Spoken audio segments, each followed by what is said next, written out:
Welcome to the Region 2 Annual Institute webinar. My name is Jeff Lambert, and I'm currently the COO and founder of Organizational Intelligence. I welcome you to our webinar today titled, What's the Cost of Not Knowing Your Cost? Just a quick background about myself before we begin. I have 25 plus years of healthcare finance experience, primarily focused in decision support.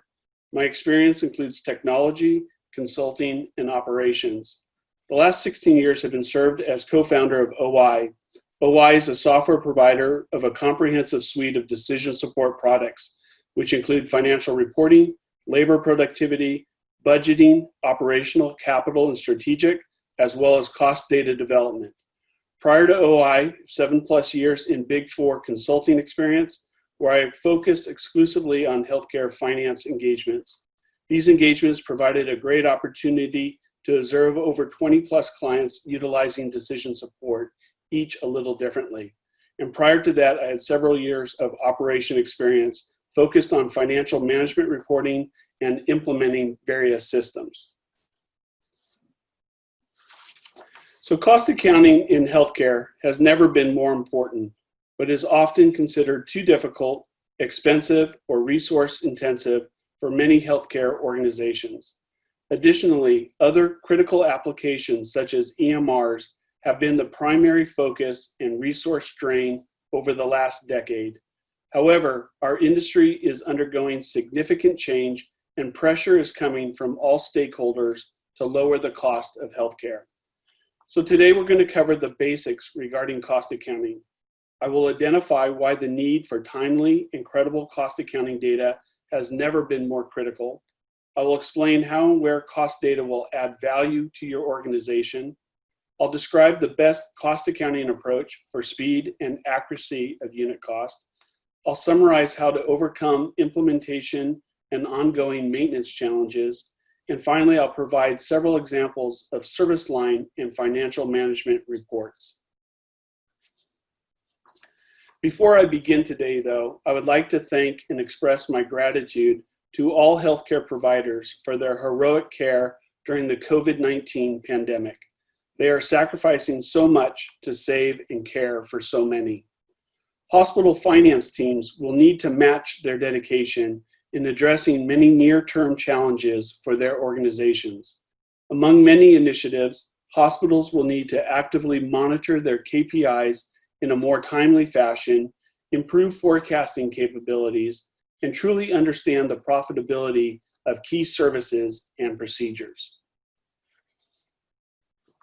So even prior to COVID-19, on a per capita basis, healthcare spending has increased over 31-fold in the last 4 decades, from $355 per person in 1970 to $11,172 in 2018. Healthcare in the United States is expensive. We spend $2.8 trillion on healthcare annually. That works out to be about 1/6 of the total economy and more than $8,500 per person, way more than any other country. If the healthcare system were to break off from the United States and become its own economy, it would be the 5th largest in the world, only behind the United States, China, Japan, and Germany. Another way to examine spending trends is to look at what share of the economy is devoted to health. In 1970, the US devoted 6.9% of its gross domestic product to total health spending. But by 2018, the amount spent on healthcare has increased to 17.7% of GDP. Looking ahead, health spending is projected to grow at an average rate of 5.5% per year between 2018 and 2027. That's faster than the economy's 4.7% growth. By 2027, healthcare spending is expected to total $6 trillion and account for nearly 1/5 of the GDP. The rate of growth for medical services, such as services provided by physicians, clinics, or hospitals, has varied by service type until recent years. During the 1970s, growth in hospital expenditures outpaced other services, while prescriptions and physician clinics saw faster spending growth during the 80s and 90s. Between 2010 and 2018, average spending growth on prescription drugs and physician clinics was 4.4% and 3.8% respectively. Spending has grown at a similar pace for hospitals, 4.7%. Hospital spending represented a third, 33% of overall spending in 2018, and physician clinics represent 20% of that spending. Prescription drugs accounted for 9% of total healthcare spending in 2018, which is up from 7% of total spending in 1970. For community hospitals, expenses inched closer to revenues during a recent 5-year period tracked by the American Hospital Association. The gap between inpatient and outpatient revenues dramatically narrowed during those 5 years. Among the 5,200 community hospitals surveyed, total net revenues in 2014 outpaced total expenses by 9%. But again in 2018, revenues were only 8% higher than expenses. Another key development was the narrowing gap between inpatient and outpatient revenues. Inpatient revenues were 16% higher than outpatient revenues in 2014, but by 2018, inpatient revenues were higher by only 3%. So with that spending perspective in mind, why the need for timely and credible cost information has never been more important. It seems that many of the major health publications are writing in each issue topics regarding cost accounting, the need for cost containment and cost reduction, and how costs relate to the quality of care. I pulled together some brief snapshots of what industry publications are saying. One of the most serious issues on any CEO's mind is ensuring the financial viability of their organization. As more hospitals adapt to value-based reimbursement models, leaving the old model of fee-for-service behind, this can be a delicate transition and might be difficult for everyone in the organization. Everyone will need to provide assistance. An advisory board survey indicates that hospital leaders don't think they can grow their way out of margin challenges. There is more urgency to control costs as margin pressures intensify. In Becker's CFO Strategy Roundtable, cost containment was identified as one of the 3 biggest goals for hospital CFOs in 2019. And from Modern Healthcare, it states as more healthcare revenue contracts are linked to value-based purchasing, hospitals must increase their focus on cost containment. Hospitals must learn how to correlate per unit revenue with per unit costs, as well as considering various quality outcomes. Growing volume will no longer automatically translate to greater profitability. Higher productivity, supported by effective cost accounting, will earn more nickels and dimes and will differentiate between winning and losing hospitals. Here in another quote, this one from HFMA, it states, to obtain a clear picture of costs in their relationship to quality, which is essential for ACO success, ACO organizations need to consider what drives profitability. This could be profitability by case or by service line. Which activities and processes produce value, enhance quality, and improve outcomes? How does the contractual payer prices compare with the associated costs? How much capacity is being utilized, and whether equipment investments are justified? This quote, also from HFMA article, regarding the current and future directions of healthcare value. The study states that the current standard costing models are not well suited for capturing the complex cost and service structure of modern healthcare organizations, especially ACO models, which assume more financial risk as part of their model.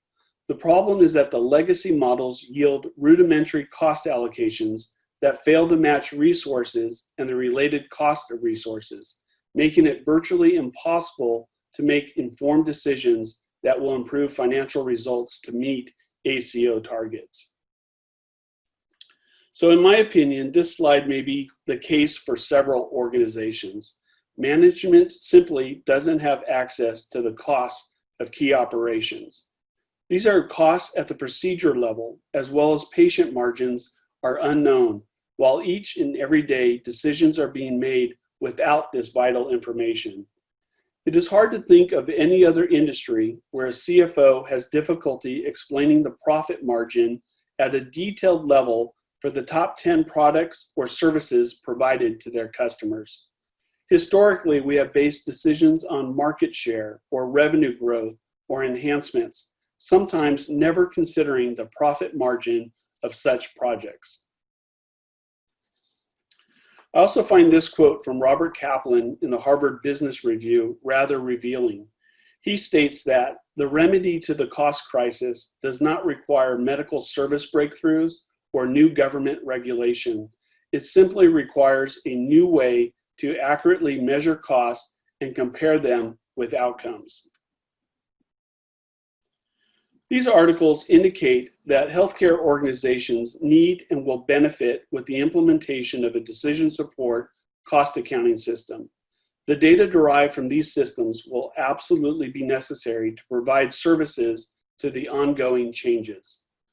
Looking at research data on the HIMSS Analytics for Hospitals system, it appears that about 27% of US hospitals currently do not possess a cost accounting system. About 70% of hospitals report that they do have an automated system for cost accounting installed. But when analyzing those hospitals that report the installed cost accounting, that 70%, their data can be further separated as follows. 38% are legacy systems, which are the older systems from the 80s and 90s. 46% don't have a comprehensive cost accounting system, or its functionality is bare bones and therefore cannot perform to today's standards. Only 9% indicated that they have a next generation or advanced cost accounting system in place. So there are many reasons for this. Cost accounting may have had a bad reputation in the past.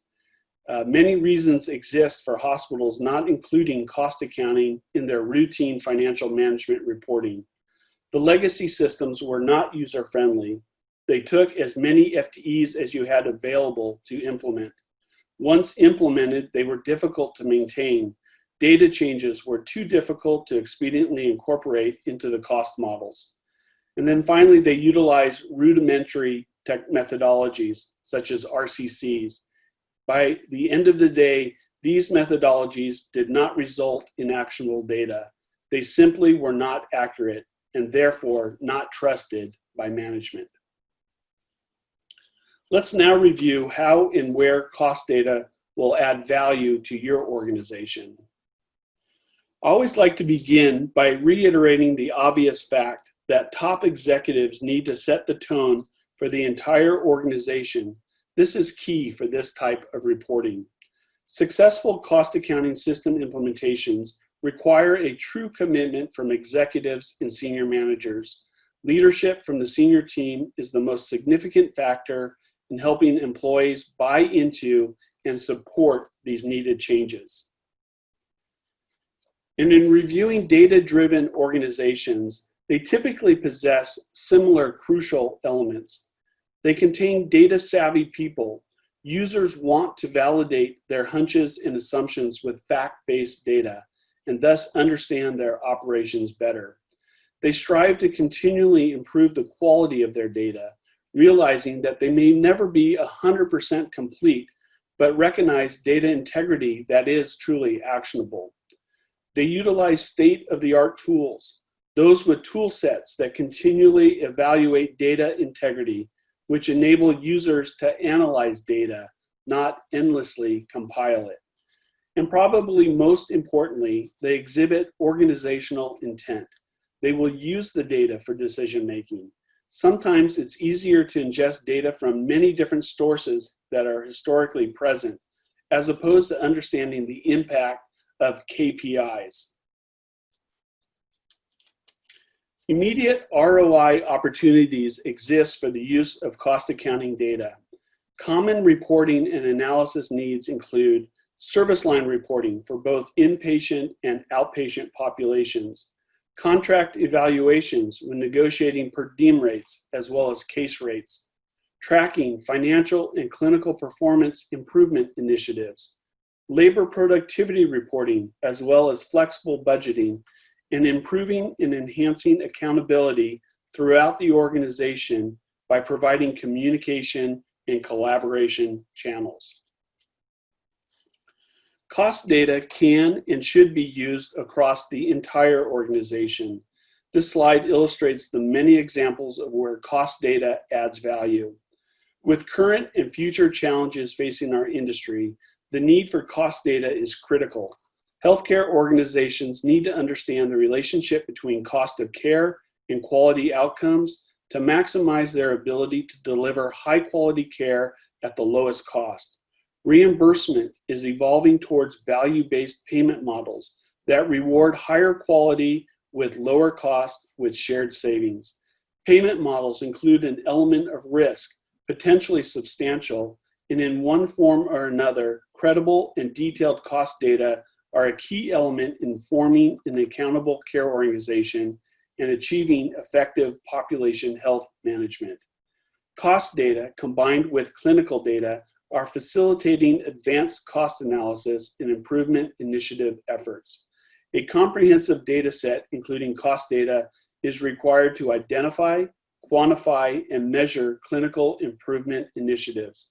I've seen instances of these types of analysis, and they play a vital role in the pursuit of providing quality care at the lowest necessary cost. Here's a short list summarizing where cost accounting plays a key role in improving financial outcomes. Cost accounting can pinpoint cost-saving opportunities that otherwise would be missed. It improves budgeting and planning capabilities, provides clinical financial analysis by payer, by service line, by physician, by DRG, by encounter, and so on. It facilitates the correlation of the cost of care with quality outcomes, supports performance improvement initiatives, and knowing cost is critical to the evolving at-risk reimbursement models. It is instrumental to population health management and managing ACOs. So now let's focus on the best accounting approach for speed and accuracy. As always, healthcare organizations will need to apply a cost-benefit analysis to determine how complex they want their cost model to be.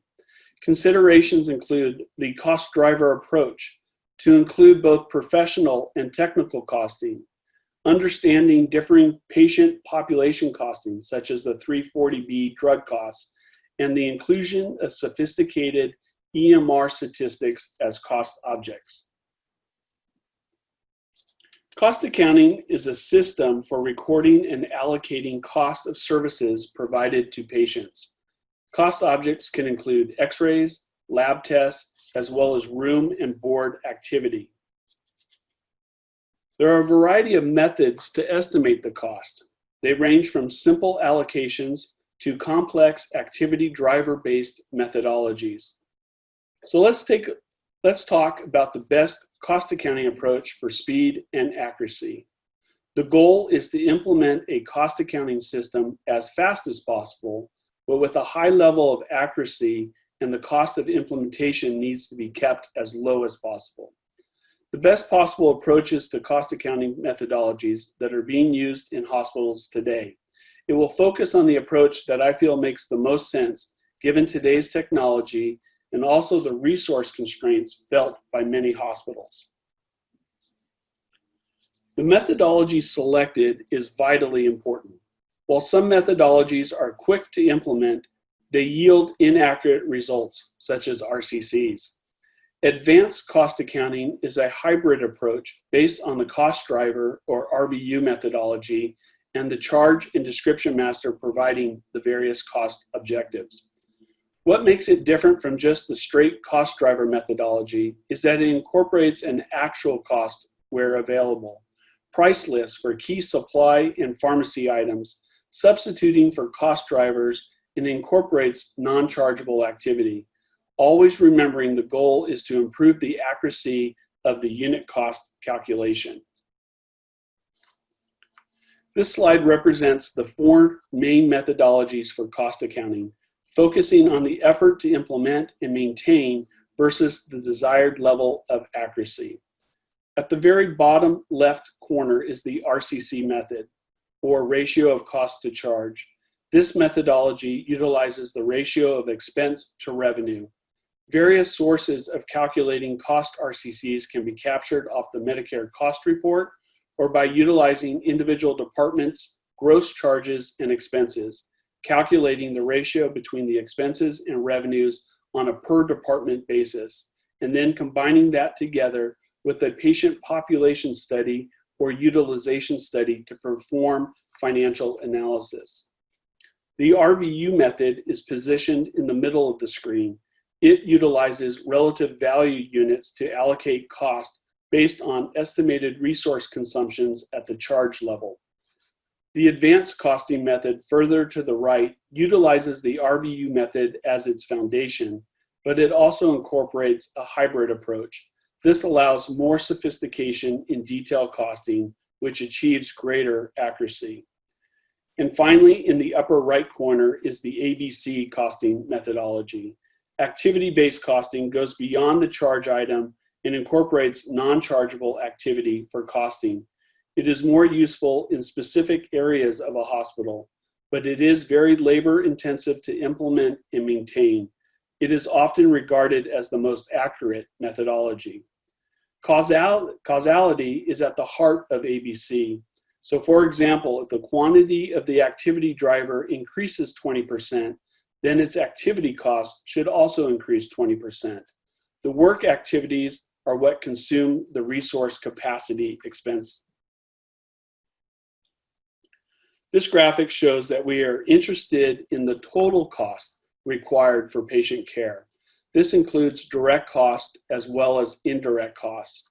These costs can then be further broken down by cost behavior. So within variable components, you would have variable labor, supplies, and other, as well as fixed components such as fixed labor, fixed depreciation, other, as well as fixed direct facilities. Cost drivers create the path or bridge between the GL and the department activities, or CDM listing. So cost drivers are simply a numeric scale. They are used to weight the amount of resources allocated to the various service codes in the department relative to each other regarding labor and/or supply intensity. This slide conceptualizes the cost accounting process. Data includes the typical inputs, GL, payroll, charge utilization. We can also include non-CDM activity drivers. This cost structure maps GL subaccounts and job codes to a variety of cost types and cost categories based on cost behaviors, redirecting as much direct expense possibly up front, thereby avoiding adding more expense to the indirect allocations. And then lastly, selecting from a variety of methods, cost drivers are utilized to allocate costs to departmental activity. Drivers can include technical estimates, numerical scales, actual costs, industry RVUs, or worked RVUs, which are typically associated with physician charges. The basics of cost drivers are relative value units. Relative value units, or RVUs, can be similar to DRG weights as they are used to allocate the amount of resources. For example, labor, supplies, and other costs used for each CDM item compared to the other CDMs in each department. The goal is to allocate all costs from the general ledger to all of the various service supply items that are generated. The typical implementation timeline is listed above. The advanced cost accounting methodology typically encompasses approximately a 6-month implementation process. The first month is spent on collecting and importing data. The second month's work involves interfacing data into cost structures and adjusting for any data issues. Structure mapping includes defining cost types and cost categories and creating the indirect cost allocation structure. We also map any necessary allocations that are not performed on the general ledger in order to match resources to utilization. An example of this can include when several radiology departments are categorized by modality, but all of the technicians' time may be captured in one cost center. We would want to allocate that time to the various departments where the services were performed that will help us match revenue and expenses. Major activities for months 3 through 6 include training and developing cost drivers with the department managers. Training includes cost accounting concepts and acronyms with the goal of everybody understanding the concepts and project timeline. Developing cost drivers with the clinical department managers is necessary for the development of unit costs. These costs will ultimately be utilized for reporting and analysis, as well as possibly for the development of flexible budgets. As with all projects, cost accounting can be implemented in a phased approach. Each phase can be coordinated with other hospital-wide initiatives so that focused attention can be achieved.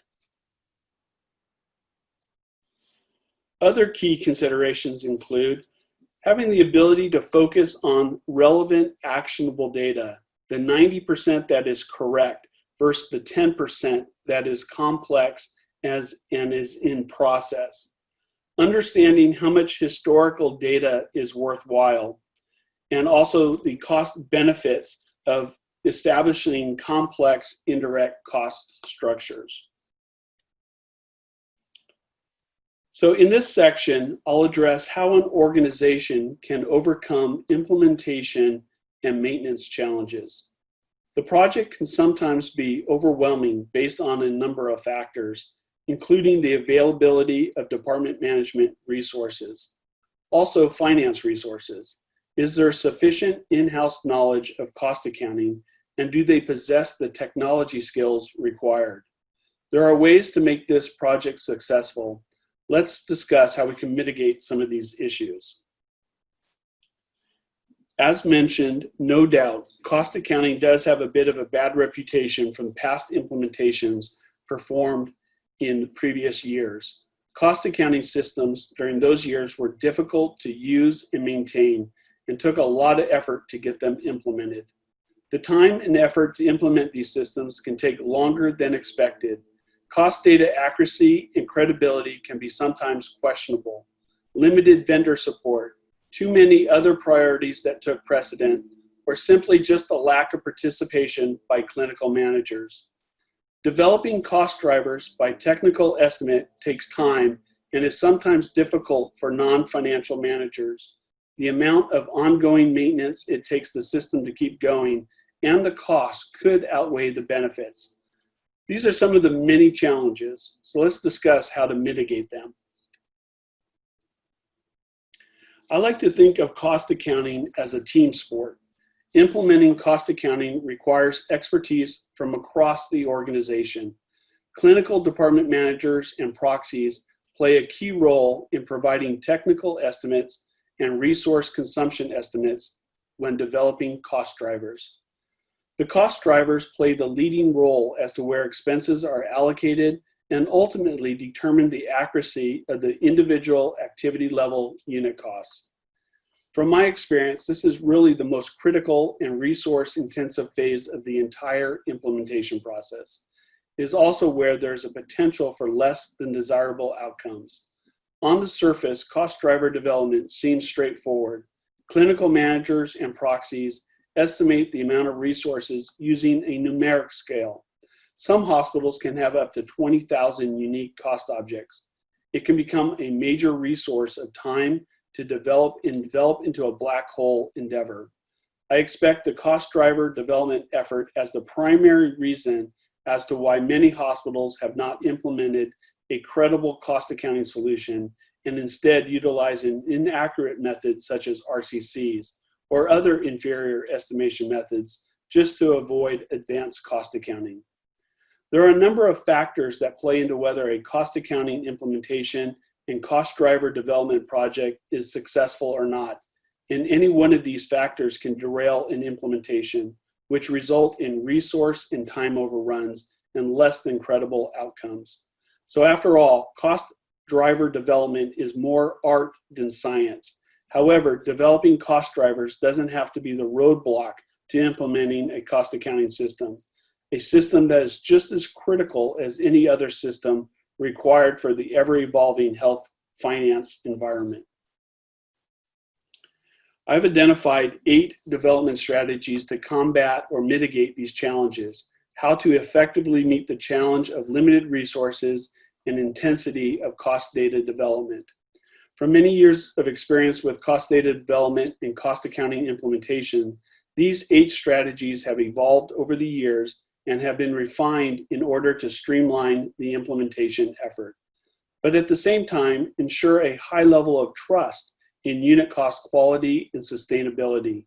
These 8 strategies at the core focus first of cost versus benefit, with the goal to strike a balance between the amounts of time clinical resources must spend developing and maintaining cost drivers versus the desired quality of the unit cost data. So let's briefly discuss them now. The first strategy is executive sponsorship, which probably seems like a no-brainer, but oftentimes when projects are kicked off without executive sponsorship, those projects tend to fall into the background. Executive sponsorship is really important because the implementation effort is again across the entire organization. A lot of management outside of finance will be involved. It cannot be simply a finance project. Cost accounting is typically viewed as a financial initiative, and therefore it may not be a priority for clinical departments. But in reality, cost accounting will highlight or unhide hospital-wide and departmental issues, and more importantly, benefits. It cannot be implemented in a vacuum. Executive sponsorship and support across the senior management team is key in freeing up resources and to providing the initiative and focus which this project requires. Most executive teams have strong interest in credible cost data and welcome any initiative that will help hospital operations better with more informed decisions. Providing a comprehensive presentation to the executive management team is an effective way to ensure the highest levels of the organization understand the investment of resources required and the value that the advanced cost accounting system and solution will provide the organization. Strategy number 2 is familiarity with the activity master for each department. As more and more patient charges are automated, familiarity with the service codes cannot be assumed. The typical large departmental activity listing with sometimes very cryptic abbreviations can be problematic when developing cost drivers, so departmental cost driver managers must be familiar with the various service codes. I highlight this issue because of my experience. Oftentimes, the individual assigned to develop cost drivers is not prepared or knowledgeable on departmental activities. The project work should allow time to take corrective measures if necessary. Conducting a review session with the individual that maintains the department activity listing and the department cost driver manager to clarify service code descriptions and abbreviations often solves any questions involved. Also, incorporating statistics captured in the evolving EMR systems can provide more detailed costing. Strategy 3 involves the development of a distributed cost accounting reporting package. Managers need to have access to these common reports surrounding the development of unit costs. They include unit cost data, expense mappings, departmental activities and volumes, and details regarding the indirect cost allocation structure and its values. Senior management will need to receive reporting on service lines and reports on the most costly and highly utilized products and services. Strategy number 4 is to provide cost accounting training to cost data managers and users. They need a brief training course that covers cost accounting concepts and its purpose. Training should be conducted at both the department and hospital-wide levels.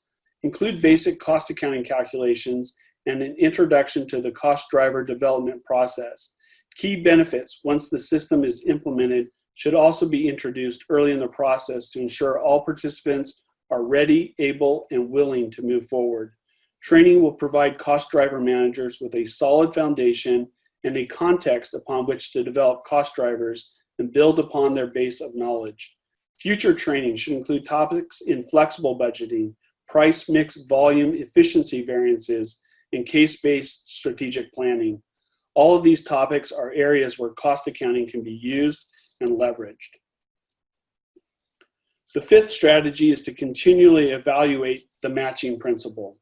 Data is fluid and systems are continually being updated or replaced. The goal is to match utilization or departmental volumes with the resources or expenses associated with producing that activity, such as labor, supplies, and other resources. Being able to directly match these items greatly improves reporting data. Post-GL allocations are sometimes necessary to accomplish this matching. Strategy 6 is to focus on the most material activities for each department. Developing standards for the highest utilized and/or revenue-based services should be the initial focus when beginning cost data development. All other products can be updated in future costing periods. High expense items such as drugs, supplies, and other labor-intensive procedures should be given the highest priority. Develop multi-year plans to update cost drivers. Prioritize departments that have had major updates to their billing schema. Make sure you include participation from department experts for their technical expertise and cost data development buy-in. Strategy number 7, in my opinion, the cost data development process is enhanced and completed in a more timely process when departmental accountability is included in the implementation. Department managers will need to be more attentive when operations are assessed via a flexible budget or FTE productivity monitoring system. Expenses and volumes are reviewed frequently to ensure accurate reporting. Frontline managers must have access to accurate and timely data. And the final strategy, number 8, incorporates ongoing maintenance and periodic reviews. Department activity listings change. Service codes are added routinely, so updating the listing is efficient and maintains the accuracy of the monthly and year-to-date unit cost calculations. Alternatively, waiting until the end of the fiscal year to update new listings can have a measurable impact on the unit cost quality. The best practice is to include cost drivers for each new service code when the item is added. This request can be easily accomplished with a little coordination between the functional areas involved. Lastly, departments should be periodically scheduled for a comprehensive cost driver review. Each department's cost drivers should be reviewed every 1 to 2 years, or perhaps performing a rotating quarterly review for a handful of departments. This is much more manageable than addressing all the issues for all the departments at one time. Cycling through departments this way ensures continuity, and each iterative pass improves cost drivers and the corresponding unit costs. Each organization is different, but it can take a couple of cost driver development cycles before everyone is comfortable with them. So in summary, cost drivers play a primary role in advanced hospital cost accounting. This method requires involvement across the entire organization. Even though the scope of the effort can appear significant, effectively executing each of these strategies previously outlined will dramatically reduce the time and resources required. Utilizing all 8 strategies will definitely streamline the implementation and lessen the impact on the clinical departments.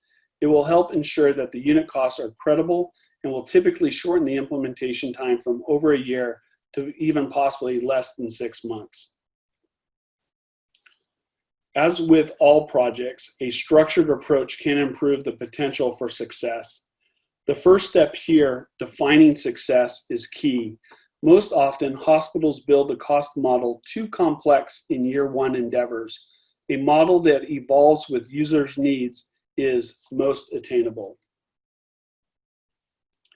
Once those cost data development endeavors have been completed, the analysts now have access to improved reporting. So one of the main goals of decision support in cost accounting is to transform financial management reporting from a historical cost center sub-account view to more of a patient-centric view. Patient demographic information, such as clinical descriptors, physician information, payer data, as well as quality indicators, are ingested and matched with the cost data for the encounter utilization. Net revenue, both actual and expected, are also ingested to provide, potentially for the first time, profit at an encounter or patient level. Specializing in a few service lines allows hospitals to build a critical mass of patients, to select areas, and to enjoy economies of skill and scale. In our experience, hospitals that make the leap to a service line orientation become more productive, improve their quality of care, recruit physicians more effectively, and build market share. By developing a focused service line strategy, hospitals can also limit their investment in non-priority areas, with savings to be found in areas ranging from marketing to new technologies. To make wise decisions about which service lines to emphasize, hospitals must have a deep understanding of their own economics in competitive environments.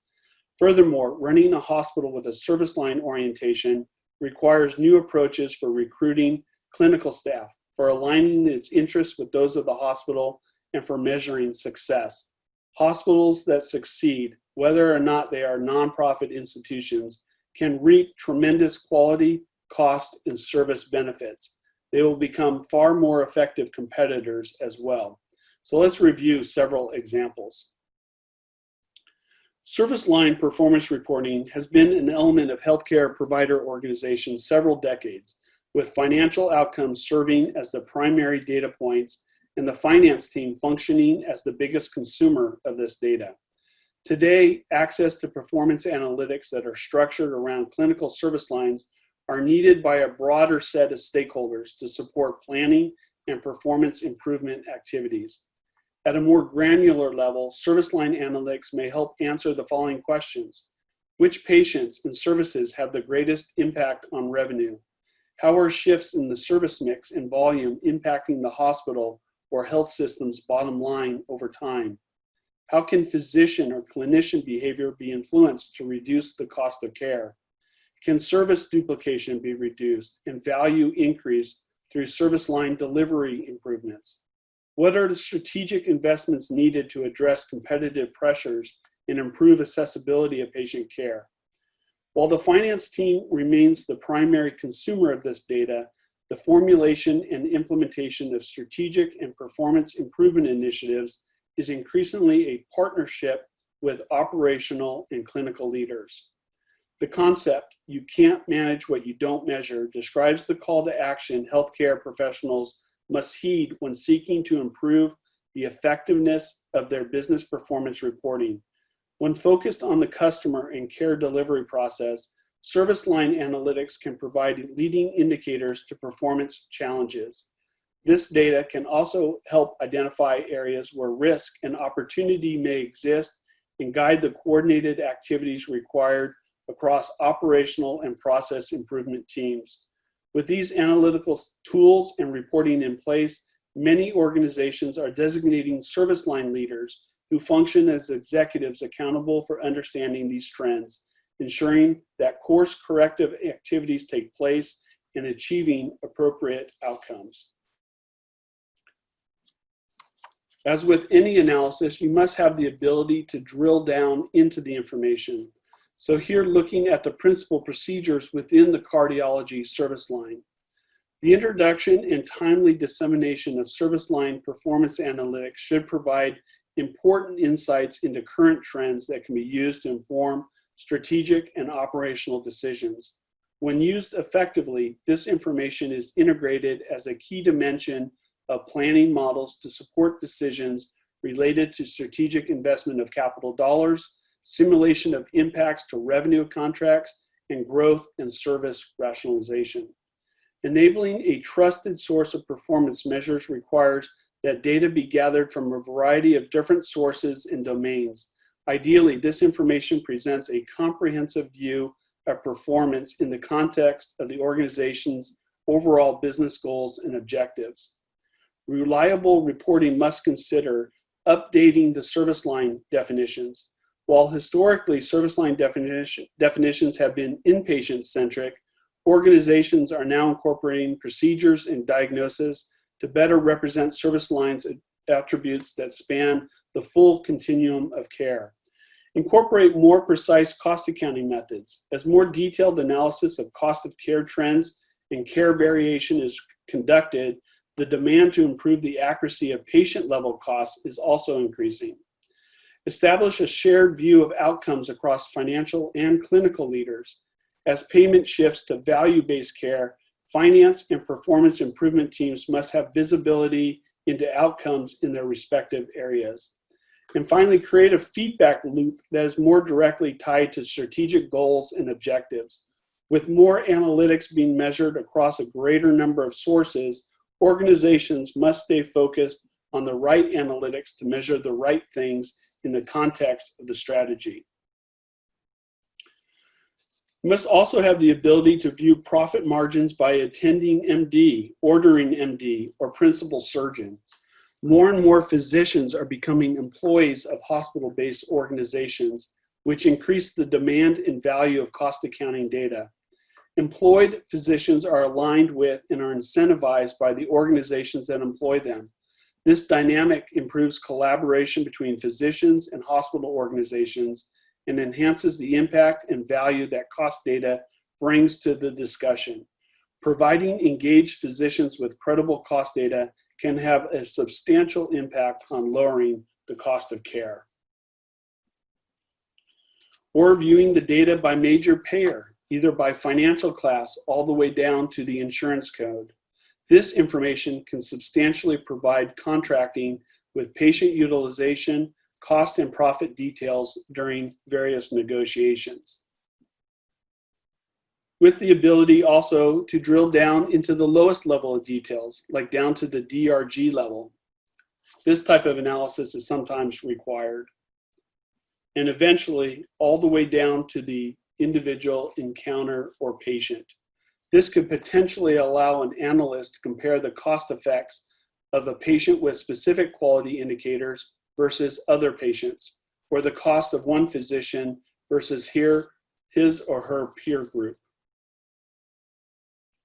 Drilling into the encounter allows viewing key descriptors, plus mapping that encounter against a target or benchmark.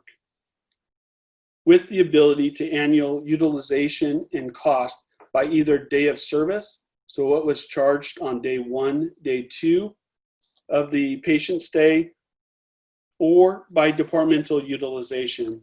This is also valuable information for contract negotiation or physician peer reviews or performance improvement projects.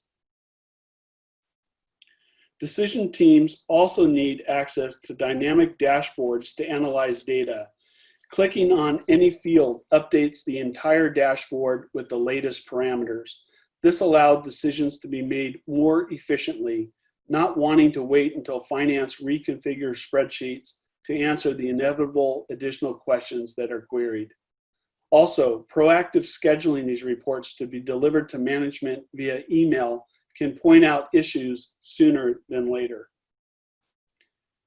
And again, any number of quality indicators can be included to fully understand the cost of quality or lack thereof.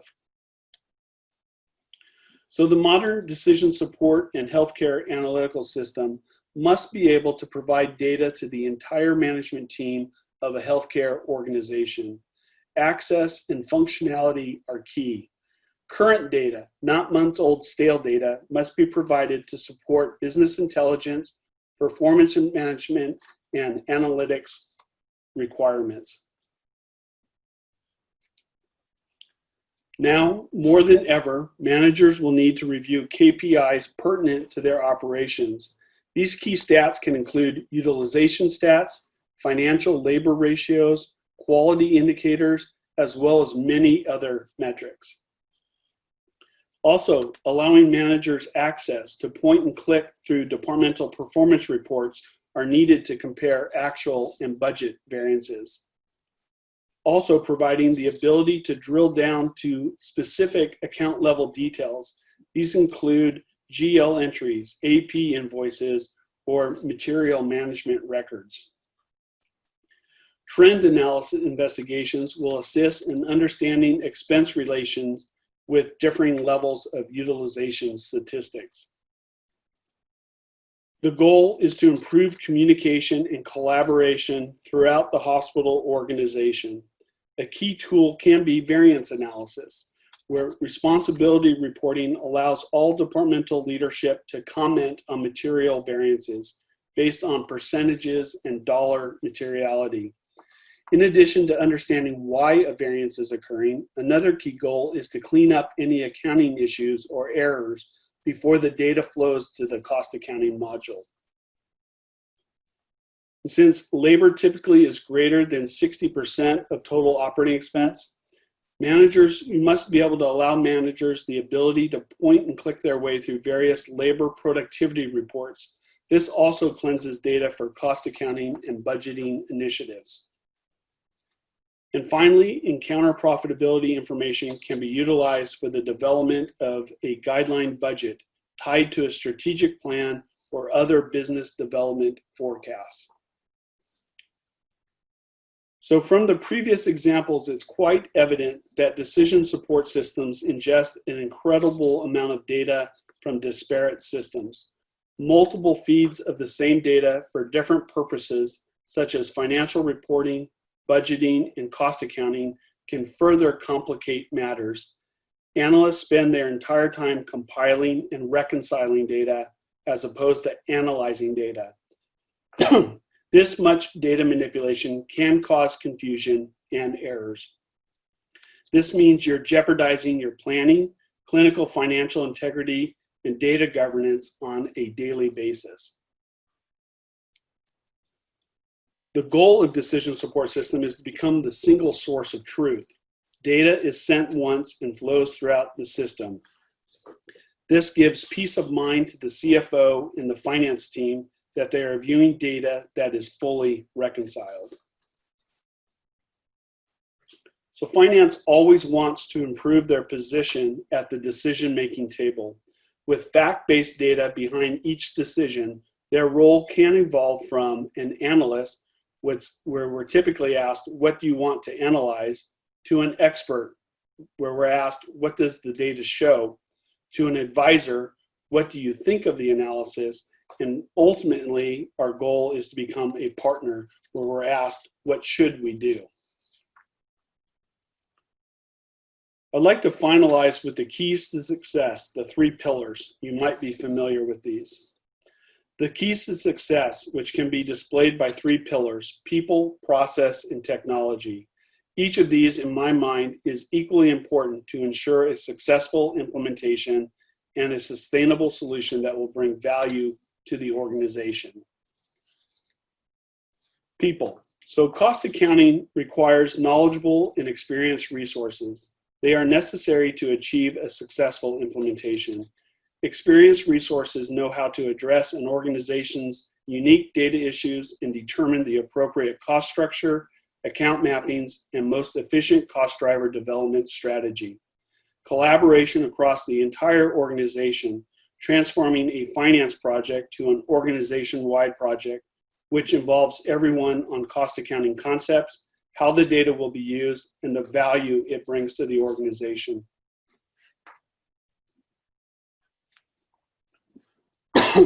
The middle pillar is process. The implementation process is more art form than science. There are unique data issues in every organization. The implementation approach must be flexible enough to resolve them. So additionally, it is possible to overcomplicate the system and how it is set up, and possibly even the cost driver development process to the point of diminishing returns, which results in a negative influence on future benefits and sustainability. Again, after years of experience implementing cost accounting as a user, as a consultant, as well as a vendor, this leads to the following recommendations. The first is to follow the 8 strategies previously discussed. We know that they work. They have been used extensively in all of our implementations. Focus initial cost driver development on the high unit cost types. Secondly, use the 80-20 rule to prioritize activity items. Oftentimes, there are a majority of charge items that are rarely used or have no volume. Utilize actual costs as the cost drivers where possible. Expect multiple iterations for refinement. Implementing flexible budgets, especially for labor productivity, enhances and improves cost data. Operationalize cost accounting reporting and analysis. Distribute the information and get the various functions using it across the organization. Lastly, don't let the data get old. It must be maintained. The third pillar is technology. Advanced cost accounting provides features and functionality intended to expedite implementation, improve cost data integrity, allow enterprise access and use, and minimize ongoing maintenance. Your technology solution must be robust, but also user-friendly. So my preference is an integrated solution within a single decision support or BI environment. Functionality should include scalability for the organization's size and complexity, utilizing the activity cost driver hybrid costing approach. A unique feature, but very worthwhile, is a cost data issue identifier to quickly pinpoint and resolve any data quality issues. A system that offers fast processing, allowing real-time, not batch recosting of an entire year. There will be changes and you will need to see the impact of those changes quickly. Automatic calculation of flexible budget values for the monthly financials and biweekly labor productivity, integrated labor and financial reporting. These all work hand in hand with cost accounting. Finally, current technology will be required to integrate cost data together with encounter utilization and any EHR, EMR data to provide clinical, financial analysis and reporting. So hopefully we can all realize that the cost of not knowing your costs is expensive. Fact-based data will be required for all healthcare organizations to manage all of your next challenges. A complete, modern, unified system created for today's hospital, health system, and physician group finance challenges are a must. So with that, I thank you for your time and attention today, and I look forward to any questions you might have. Thank you.